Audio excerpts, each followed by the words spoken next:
సదానంద యోగి గారికి, పత్రి సార్కి, మేడంకి నా పాదాభివందనాలు. సదానంద యోగి అనే పదంలోనే సదా ఆనందంగా ఉండాలని మనందరికీ తెలుసు. మనం సదా ఆనందంగా ఉండాలంటే ధర్మో రక్షిత రక్షిత మనందరికీ తెలుసు. అహింసో పరమో ధర్మ, ధ్యానం చేయడం స్వధర్మం. ఇందాక చెప్పారు రంగనాథ్ రెడ్డి గారు, అంటే ఒక ప్రభావం ఎలా ఉంటుంది మన ఆలోచన ఆహారంలోనే. హగరి బొమ్మన్హల్లి అని నేను ఒక కర్ణాటకలోకి ఊరికి వెళ్ళాను.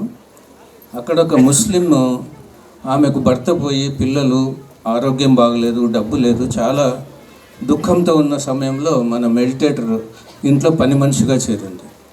నేను ఒకసారి వెళ్ళినప్పుడు ఆ మేడం చెప్పింది, సార్ ఈ ధ్యానం ద్వారా నాకు ఆరోగ్యం కలిసి వచ్చింది, డబ్బు వచ్చింది, ఇల్లు వచ్చింది, స్థలం వచ్చింది, నేను చాలా ఆనందంగా ఉన్నాను సార్.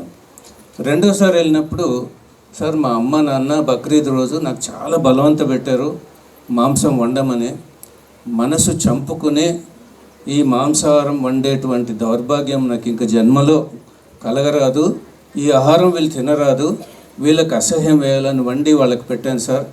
వాళ్లకు ఒక చెడు వాసన వచ్చి కుక్కలకు పడేసి ఆ రోజు నుంచి మాంసాహారం మానేశారు సార్.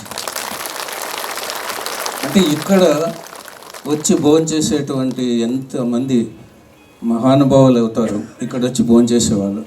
ఆ భాగ్యం మనకు ఇక్కడ ఉంది. ఉన్న డబ్బును సమయాన్ని, శరీరాన్ని, శక్తిని అన్నిటినీ సద్వినియోగం చేసేటువంటి భాగ్యం ఇచ్చాడు పత్రి సార్ మనందరికీ. అన్నీ ఉన్నాయి కానీ ఇంతకుముందు ఎలా వినియోగించుకోవాలో, ఎలా సద్వినియోగం చేసుకోవాలో తెలియలేదు. ఈ ధ్యానం ద్వారా ఇవన్నీ మనకు అద్భుతంగా తెలుస్తున్నాయి. కాబట్టి ఇవ్వడం అనేది మనకి ఎన్ని రెట్లు తిరిగి వస్తుందో ఇచ్చిన వారికి తెలుస్తుంది, డబ్బు కానీ జ్ఞానం కానీ.